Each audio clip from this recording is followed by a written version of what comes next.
I'm going to request all of them, our business leaders in various sectors, to talk about how they see the shift going forward, what can be done to accelerate private sector's play in the economy, especially investment, both financial and direct, with examples of that, and maybe a 2 or 3 minute introduction from them. And since there's a lot of pent-up demand of questions, which I think has not been met, we'd like to take as many thoughts and questions from all of you in the coming few minutes. So maybe I'm going to begin with Mukesh. You've been a serial entrepreneur, and I think there are a few more companies in your belt which you're going to unleash on all of us over the next few years. Give us a sense of where, if you look at the excitement of private investment in India, what are we've heard about the opportunities, but what can be done to accelerate it? See, I will look at, is it audible? Yeah. Okay. I will look at private investment more from, VC, PE lens, which is something I'm more familiar with. I moved back, actually, I used to work here in Silicon Valley till 2007, and that's when I moved back to India. I'm pretty sure the total VCP investment in the country at that time was probably less than $1 billion a year. It was a big deal to get even $500,000 seed check. Today, last 3 years in a row, the country has exceeded $60 billion of investment in startups, which has absolutely unleashed the startup ecosystem. I think Mr. Kant talked about, tens of thousands of startups. Startup India has been a huge initiative. We have 120 odd unicorns. And I think that's nothing, I have visibility into the kind of entrepreneurs who are coming into now and the ambition they have. Today the Indian entrepreneurs think they can compete with anybody in the world. So I think, this $60 billion on average for the last 3 years is a massive step up compared to where we were 10 years ago. I'm pretty sure it will grow. I think the few things that are potentially holding it back are, still we haven't seen a lot of exits. Started to happen last few years. We have seen some, really good exit, lot more lined up. I think this year, next year are going to be super exciting. We have at least a dozen companies going public this year. So as investors see their exit, as they're able to rotate capital, it goes back. I think we'll see more acceleration. So I'm overall very bullish. I think as we get into this conversation, we'll talk about, what I think is going to happen. But I think just more exist, Mr. Kant also talked about the ease of doing business. I think it's getting better, but it can get a lot better. Regulators, a lot of sectors like financial services needs to work closely with regulators. So how regulators engage with startups, especially when you're bringing foreign capital, investors are very cagey about how their investment will be treated. So some of the better clarity around those things will just help boost the ecosystem. But I'm very happy with the pace that we have seen in the last few years.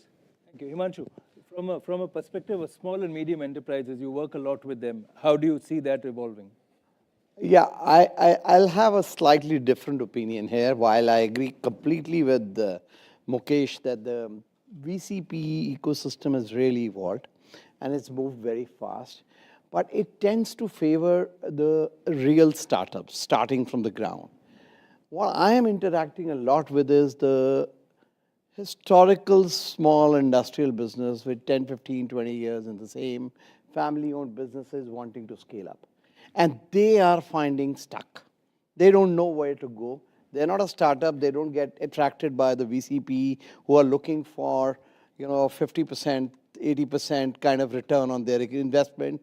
Otherwise, they won't be interested in. Banks are not willing to lend them because banks look for collateral. They're not unwilling to take a position on them using, anything beyond collateral. And that also is very interesting because they take a very safe way of playing there. They may take a risk with a larger corporate, but not with a smaller one. They lack the leadership capability, which in my own small way, I've started to say that I make a difference to maybe 2 companies at a time, not much. But the financing piece is the challenge which they all face. No debt availability to them. And the only way is that if you can have a matching money coming in. To add to it, most of them suffered heavily during COVID. And being family-owned and small businesses, they kind of dried up all their savings to survive through. So those who have survived, they just don't know how to scale up.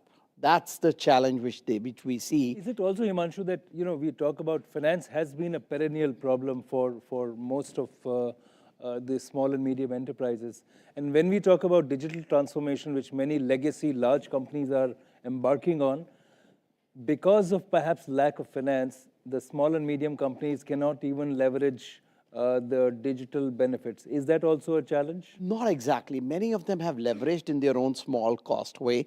So they may not go to a salesforce.com for the solution, but they would have their own, smaller homegrown solution which will work.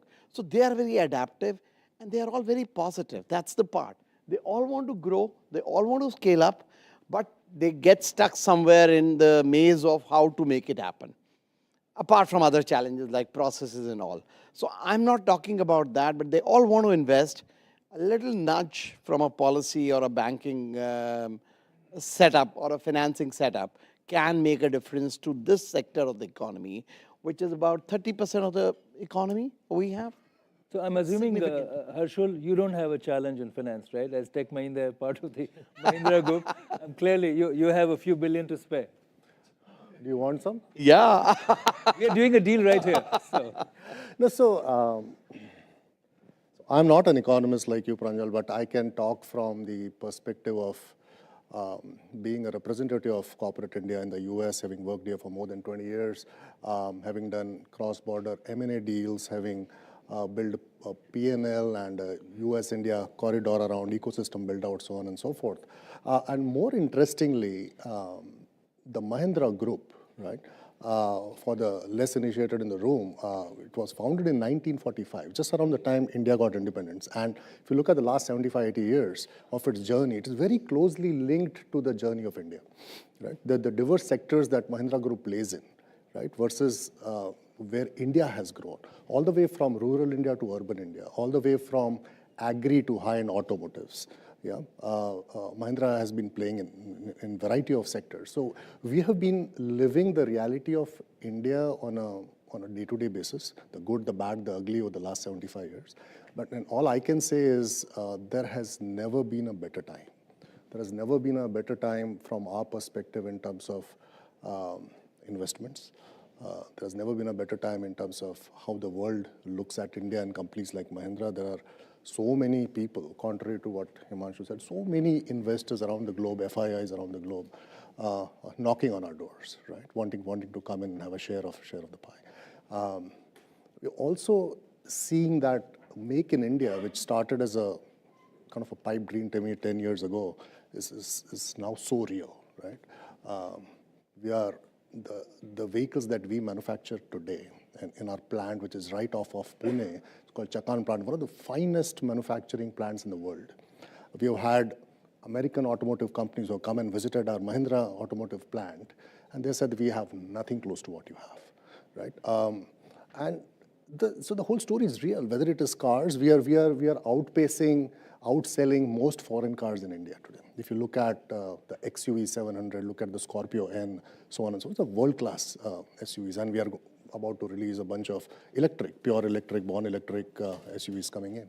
And you're looking at a global market. That's the other. We are now. Actually, we do have a mid-size vehicle running in the Midwest. It's called the Roxor. It's an off-road vehicle. It primarily sells in the Midwest. Not many people know that we are the second largest by volume the tractor company in the United States. We have 800 dealerships in the United States, right? So the story about Indian companies going global and also attracting private investments back in India is real now. But do you see any challenges in the growth and expansion plan of private sector in India? We talk a lot about automotive. Automotive has been able to create an ecosystem of vendors, and many of them have grown.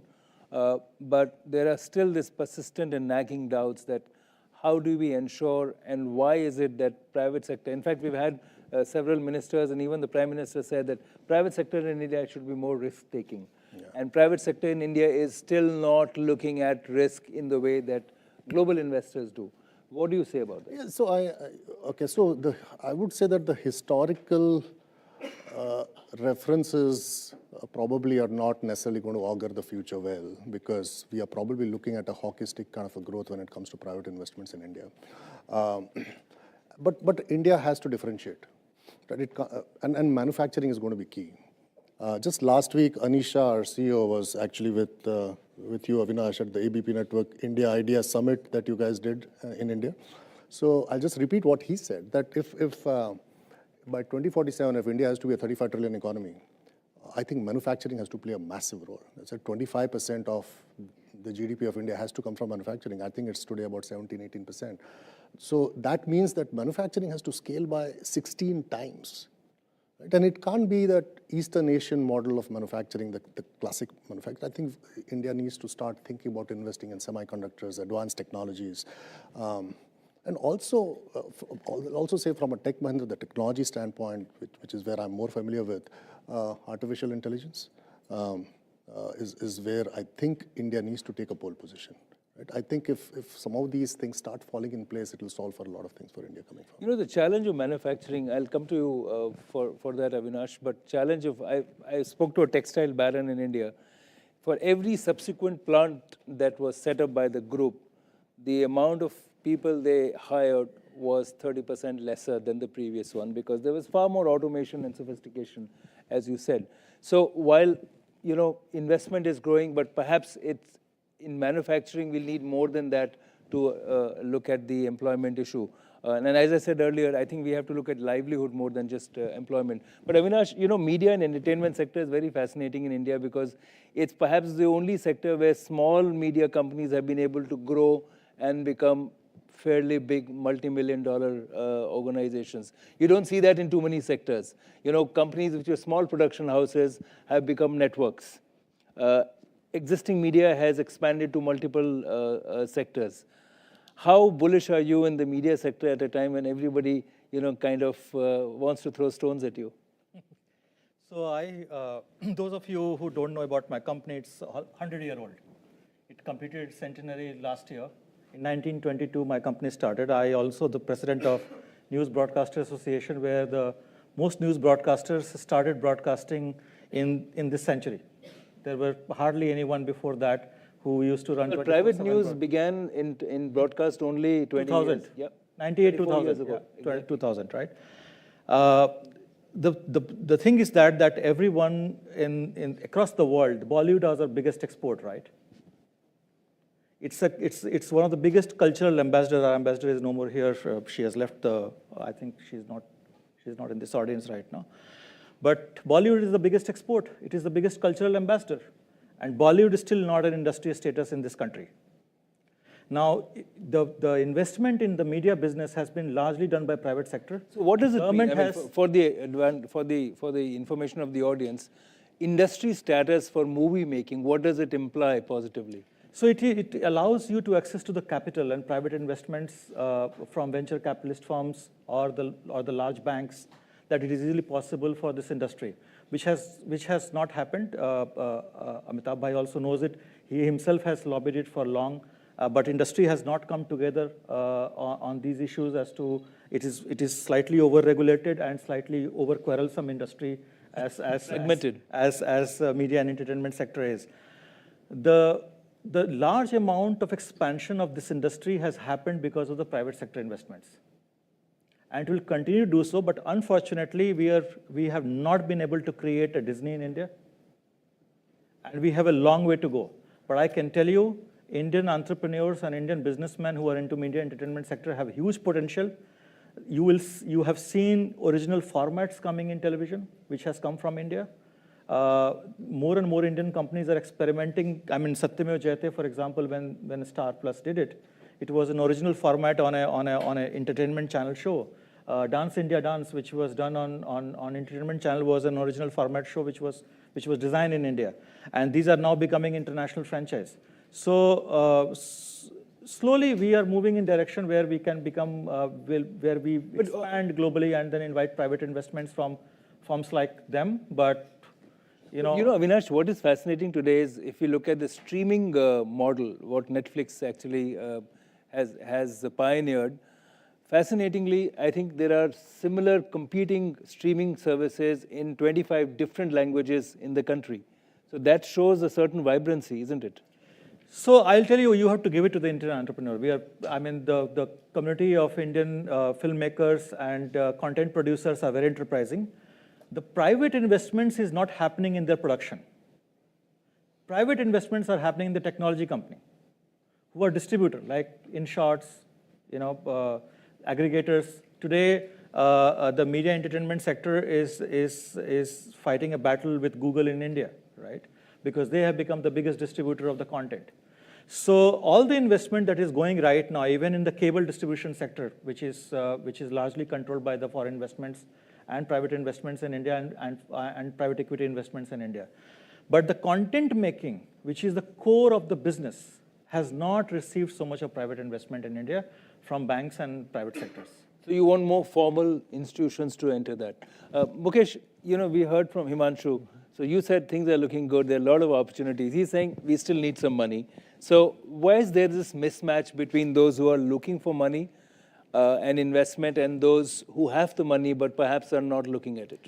Yeah, I guess there are different types of opportunity and the risk-reward profile.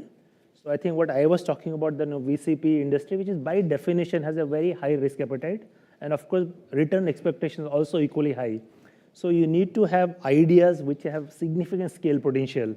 Most of the, again, the startup world I'm part of, when people evaluate business plan, they look at, can this go to $100 million revenue in 5 to 7 year period? That's an insane amount of scale. Now, only 1 out of 10 company will get there, other 8 or 9 not.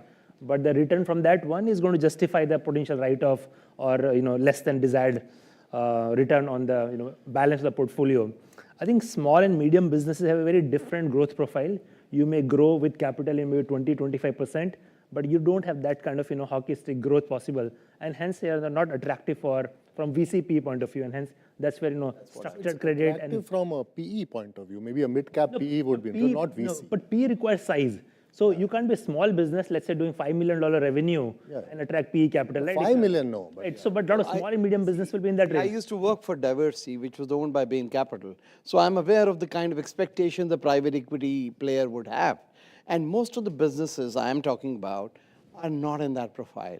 They are more like run-of-the-mill old businesses, which... Himanshu, I need a solution. Maybe I just want to add just one more thing to clarify. See, again, in the VC world also, people start calling these lifestyle businesses. So the entrepreneur who has, let's say, 20 crore business, right, and it can still growing 20-25%, but no one really wants to invest because this will not become 500 crore business.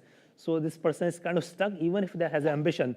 But I think the challenge is for this entrepreneur to figure out how can I pivot to create the scale trajectory if really want to attract. If you can, what you said is the right way, no doubt.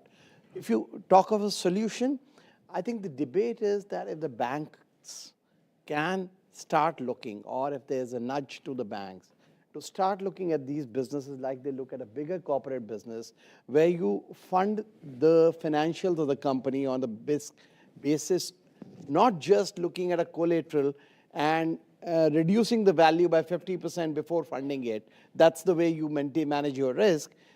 Start being a little more positive about it. I think things will change. Great. I want to get some thoughts from all of you. We have about 15-20 minutes left. So all the questions which were not answered, not the other panels, only for this panel, please. But happy to look at that. And if you want to talk about the presentation I made, I'm also happy to answer that. So can we get some mics here, Mr. Das here? Yeah, I'll just come to you. Maybe I can speak. Yes, of course. Loudly enough. My worry, and this is reflected in the sort of questions I get when I'm visiting abroad and talking to investors, is corporate governance in India. Right. And the first question always is, tell me some names I can partner with in India. And the person already knows. Can we get the mic for him, please? Thank you.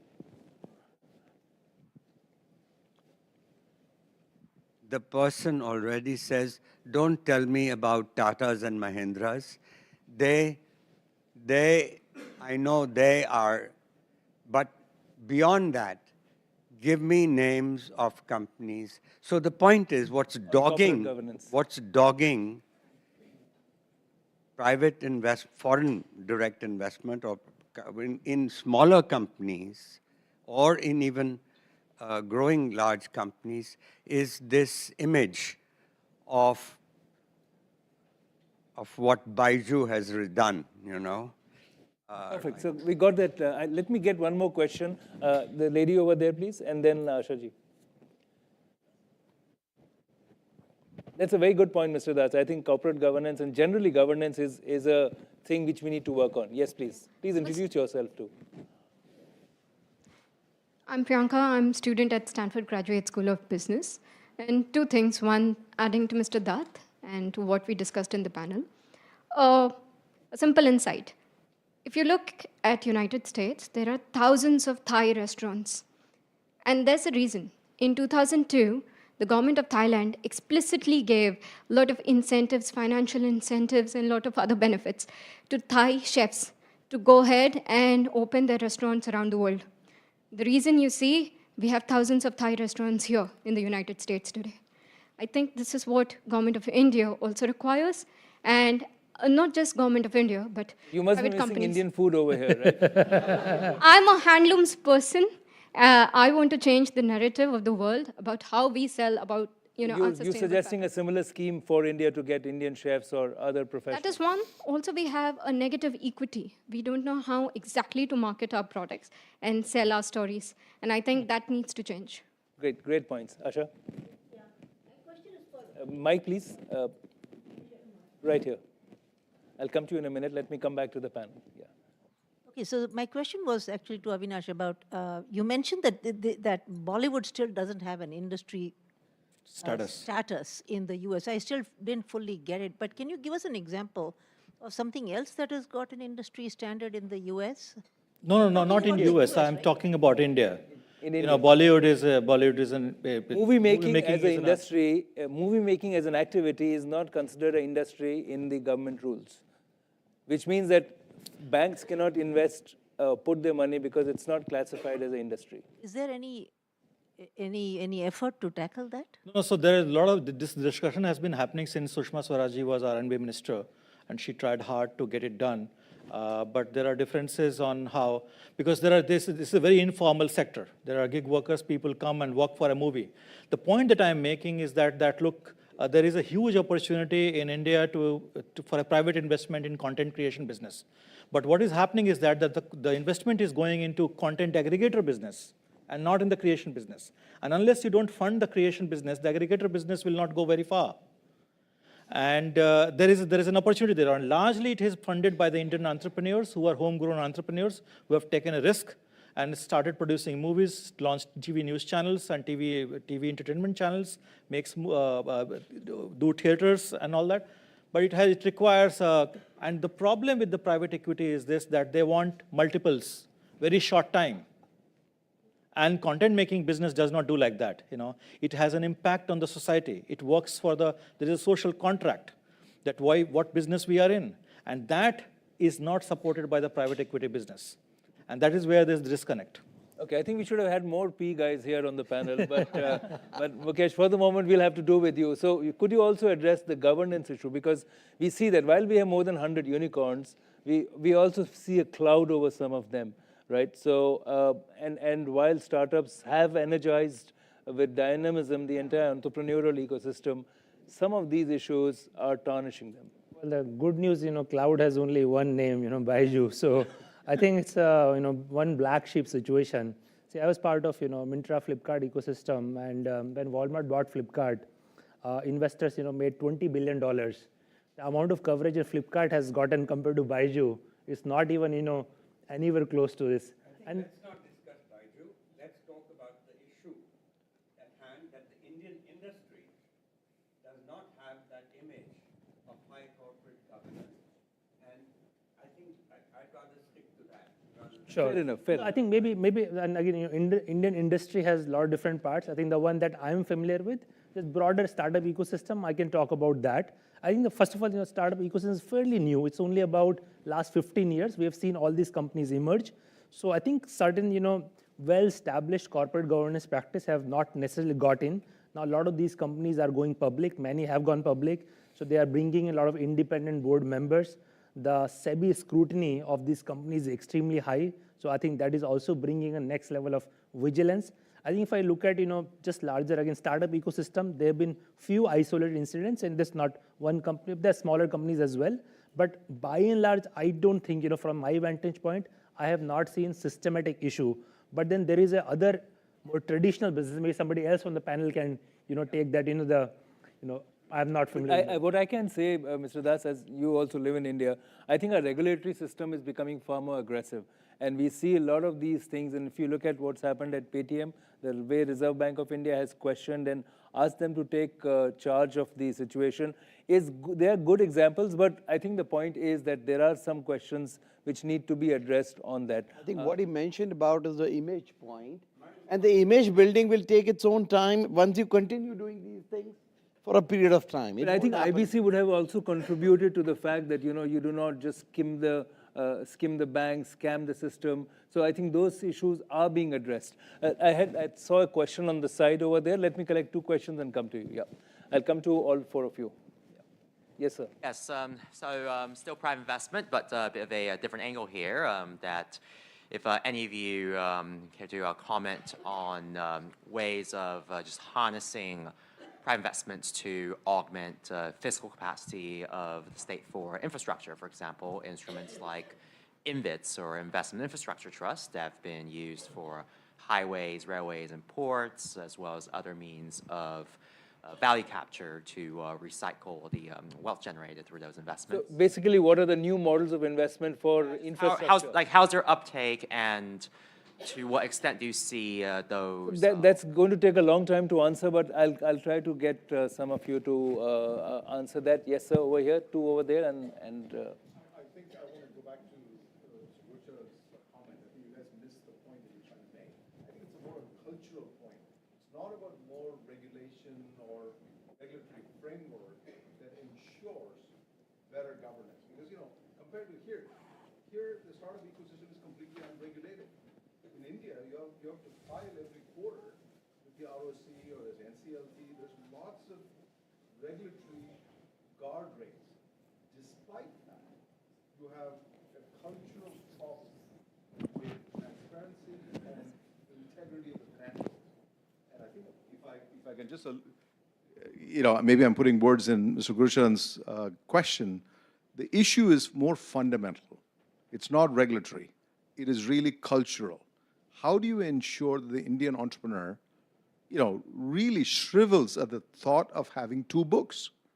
You could argue Baiju is a flash in the pan in the negative, but there are many companies that, systematically maintain 2 books. And I think how do you explain Enron then? Sorry? In America, this happened. Well, a false analogy doesn't make it justifiable, right? No, I'm not justifying that. Let us not justify. I agree with both Gurucharan and what Sriram is saying. I think the issue is real. I mean, we ourselves acquired Satyam, right? In 2009, the company that came under a cloud in a very big way, publicly listed company. Usually, but since then, I think, particularly taking the Satyam example itself, SEBI has regulated a lot. Right? So publicly listed companies, it's very hard to find flaws with them now. But I think the question is more around the private sector. Right? And how do you? I was just making was culturally, do you guys see this as an issue? And if so, are there any mechanisms, not from a regulatory standpoint, what are the mechanisms by which? So how do we have a culture of ethical behavior? Exactly. Right? So quickly from you, I want to move on to another issue. Quick answer from you. My only viewpoint is that I've managed large number of countries across Asia, APAC. I have been a part of a global corporation, diversity, and sat in the head office looking at global issues. I'll not agree with the concept that it's cultural to India. I think these kind of people exist everywhere in the world, and you see where you are familiar with. So you see frauds in Philippines, you see them in China, and they're more there than here. So the issue is real. I don't disagree with that. But the answer to me is better regulation and enhancing or encouraging the right behavior and slapping the wrong behavior. Over time, things will change. That's my view. Great. I think we also have identified a very good. One point I'll only want to make on his question and Gurucharan's question is that look at our country. It is not even 30-year-old capitalism. If per se, if I look at it, 1990s we started the reform. So largely all the companies that you see, including the Satyam that was mentioned, was launched in 1990s, right? And there was a culture that chalta hai, we can manage it. Now when the regulatory things are tightening up, you will start seeing these more and more expose happening. Just now, there is a massive merger deal got demerged because of these regulatory highlights, saying that there are something not right with the books of the companies that are going to merge in media entertainment sector, which is a highlight as to how a good behavior will get rewarded and a bad behavior is likely to get very badly punished. So there are exposure right now happening in the Indian market. We are a very immature, young, capitalist country, if I may say so. Good point. And just want to add that I think I think I will not at all characterize this as a cultural issue or take it for granted that most companies are in the habit of maintaining 2 books. I think that is a gross exaggeration. I think I'm personally part of dozens of startups. The VC firms I work with, they work with hundreds of startups. And I think there are issues here and there are bad actors in all systems. But I think a little bit of, we cannot get carried away and just say it's something wrong with us, either culturally or in the ecosystem. I think what we can say, we have a great topic for next year's discussion. So Richard and Amit, we need to have a panel on this theme next year. So there are 2 or 3 hands at the back. So I'll go to those 2 gentlemen and the lady here. My name is Ravi Mistry. Yes, sir. Please go ahead. They'll boost it. Please go ahead. The microphone is on. Oh, hello. Can you hear me? Okay. Yep, we can. The question is for Harshul. Since Mahindra deals with a lot of small vendors, hopefully for the products that they're making, if these vendors need capital to grow so they can also help you with your growing production, would you be investing in these companies? Okay, I'll come to that because that's a larger question also, the relationship between large companies and the vendor ecosystem. There was another hand next to you. Yes, go ahead. Please raise your hand. The lady can't see you. Yeah.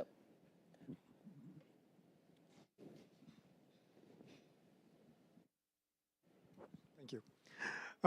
My name is Ankit. I'm from Stanford Business School. Question is for Harshul. Okay, he can't monopolize everything, but go ahead. I come from automotive background for 10 years, so I'm biased with my question here. But similar to him, but my question is about 3 sectors I'm interested in: autonomous vehicles, agriculture vehicles, and urban mobility. And I've tried to explore, ideas in all these to do something in these areas. But every time I've looked in, these sectors in India, I found out these 100-year-old companies kind of, just capturing. Don't say that in a bad way. Say it in a good way. Amazing. So I should start with this. My dad owns an XUV 700, and I'm a big fan. I have a X3 here, but I like XUV 700 better. So big fan of Mahindra. But how is Mahindra supporting these? What's the vision to support small companies, the startups in India? Good question. Bhavya, mic for her, please. Hi, I'm Bhavya. So my question is actually to you, Pranjal. You said informal is the new formal sector in your presentation. Why do you say that? Because increasingly we are seeing more and more conversation around minimum wages, etc. So just a little bit of insight. Around what? Around minimum wages. Okay. So okay, why do you say that? Yeah. But let's go to the monopoly player first. So I'll answer both the questions together. I think the first one was, do we invest in our suppliers? If it makes strategic sense, if it makes business sense and there's a strategic ROI coming out of it, and if there is a backward integration play for us, and if we want to play in the area that the vendor is in, why not? I mean, we have done it in the past. Typically, we take majority stake. We don't believe in taking minority stakes. And coming to your question on startups,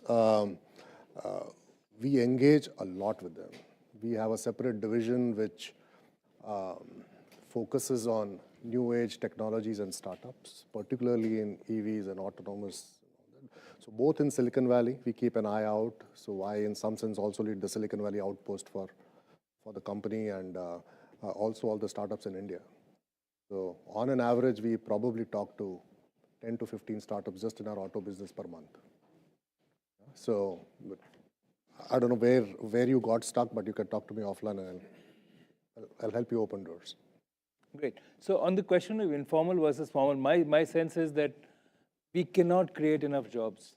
The jobs, if you look at even the national policy of maximum governance, minimum government, means that government jobs will not grow. You know, therefore you see a mismatch between aspirations and applications. How do we create livelihoods? I think that's where the framework lies. So today there's not a lot of policy regulation around how to give social security, financial security to the gig workers. If you look at the ride-hailing platforms, so those drivers are demanding some kind of security. They're also demanding some kind of minimum income for themselves. So for example, they say, don't take 30% of my earning, take maybe 15% of my daily earning. So this is where I think regulatory interventions can kind of help. But Amitabh, if you want to come in on this one, please. Okay, he's shaking his head. So, but my sense is that we will have to look at it because job creation will not keep pace in the classic employment 9-to-5 job will not keep pace with, but livelihood creation is a fantastic opportunity. In fact, what Himanshu represents, the media industry which Avinash represents, and the companies that he's investing in, all, for example, a chain of gyms that you have, they don't have jobs classics, right? I would assume the gym trainers are not employees. They are partners with the gym companies.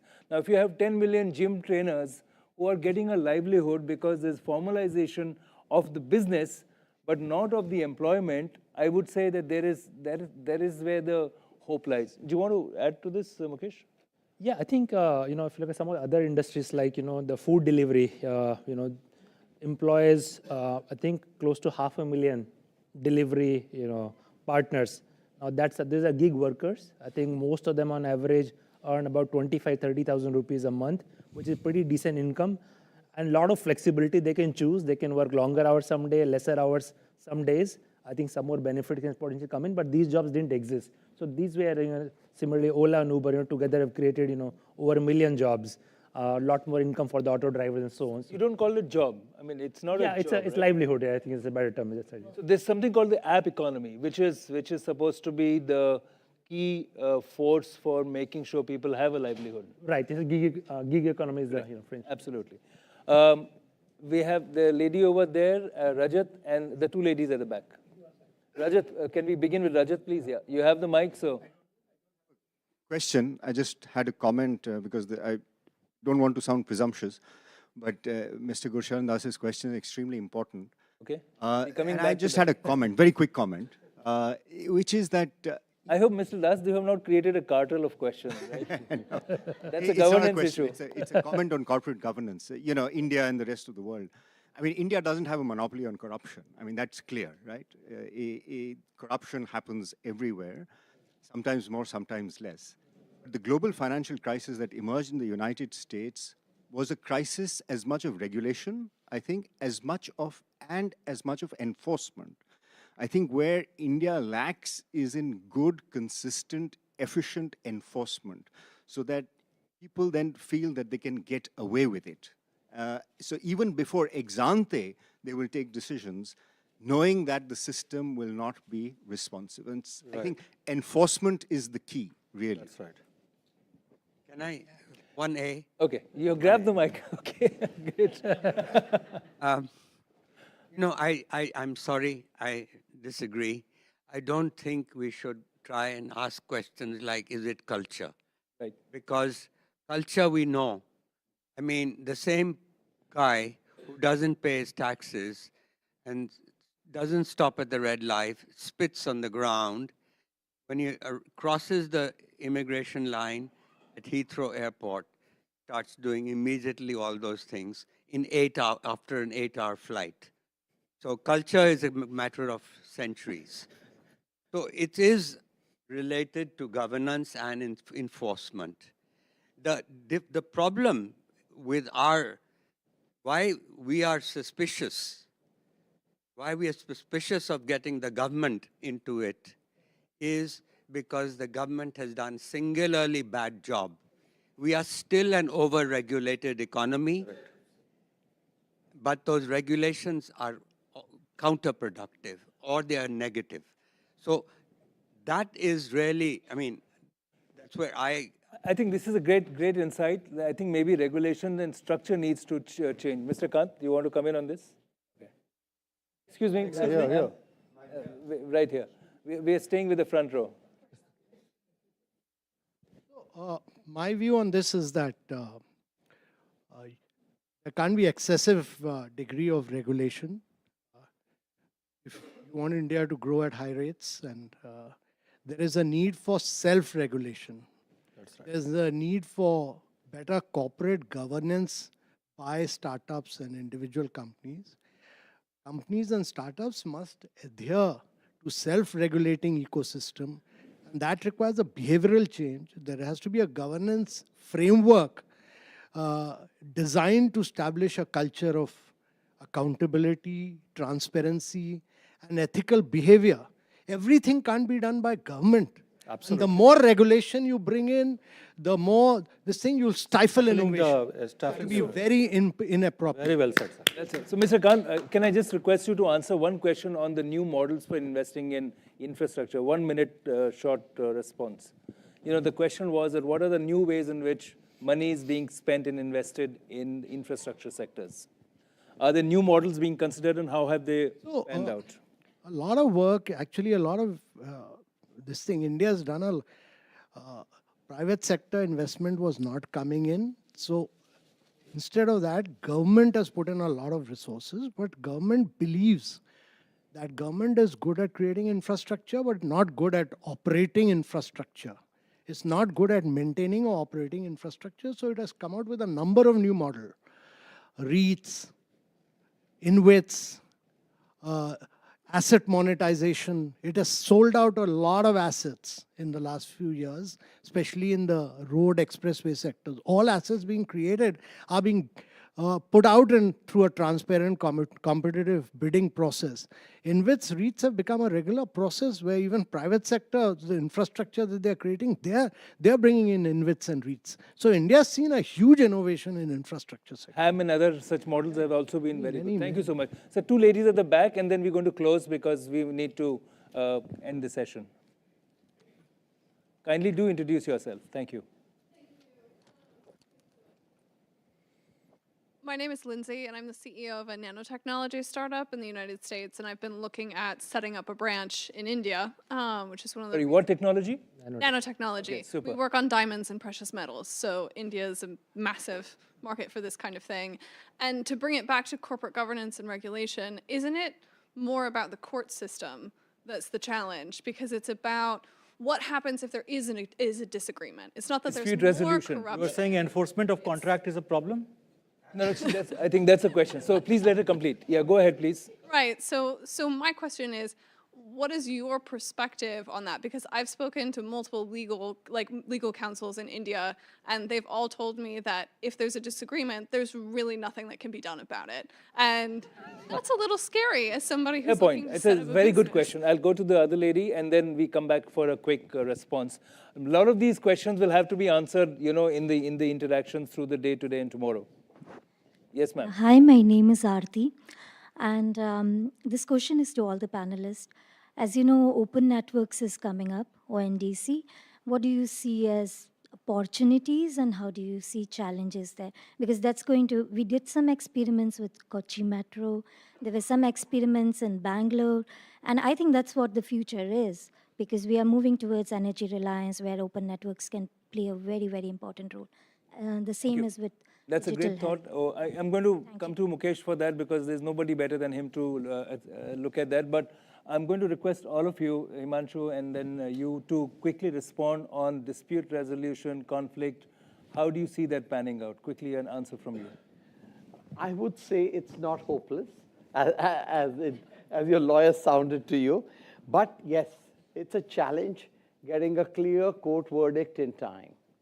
Now, the only thing which I believe is that in India, it still matters when you're choosing your, partners anywhere to look at the context, look at the, It's not just a legal contract which runs the conduct of two organizations.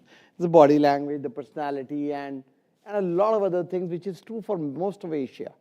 When you do business in Japan or China, you deal with individuals, you get comfortable with each other, feeling and start trusting, and then you do business. It's not to that extent, but an element of that is found in most Indian dealings. You need to be able to trust the person before you start dealing with it. Trust but verify.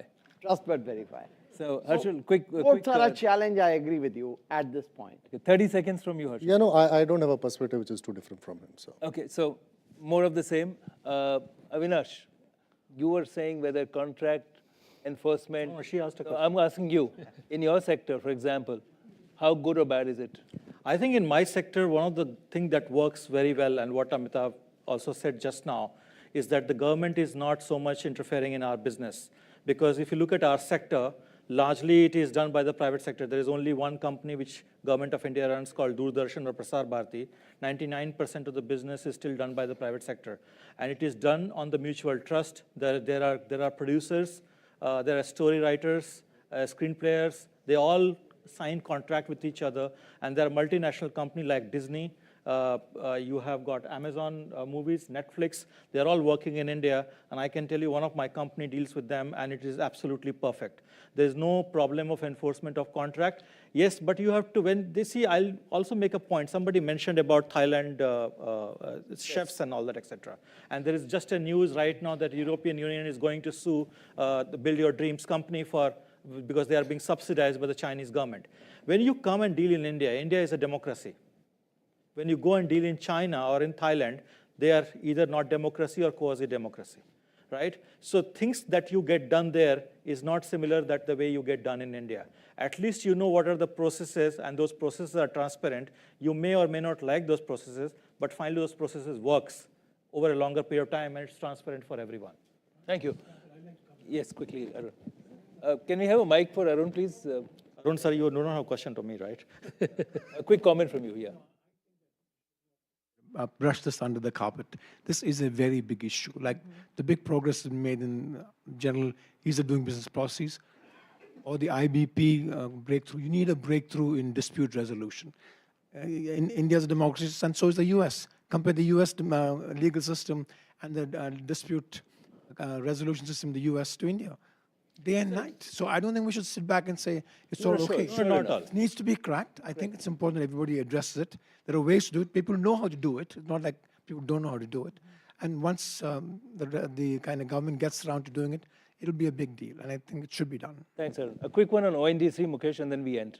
Yeah, ONDC, I think it's a continued evolution of India's stack or digital public infrastructure. I think it has done incredible job on variety of sectors.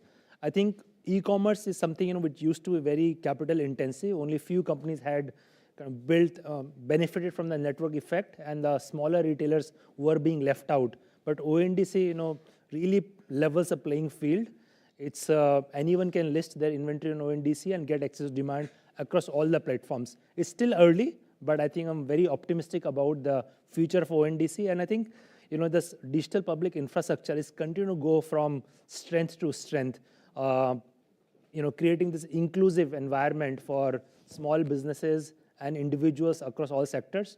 So I think let's watch ONDC with a lot of interest in the coming years. And I think if we are able to include long tail of retailers and smaller manufacturers on the ONDC backbone, I think it will do great for overall growth of retail in the country.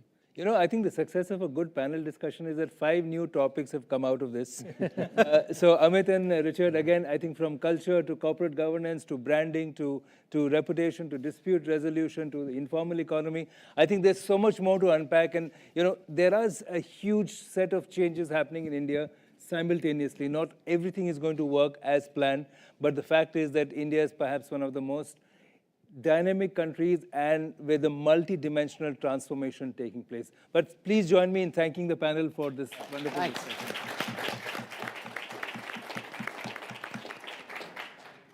Thank you all. We'll just have a quick coffee break. We'll come back exactly in 15 minutes, please.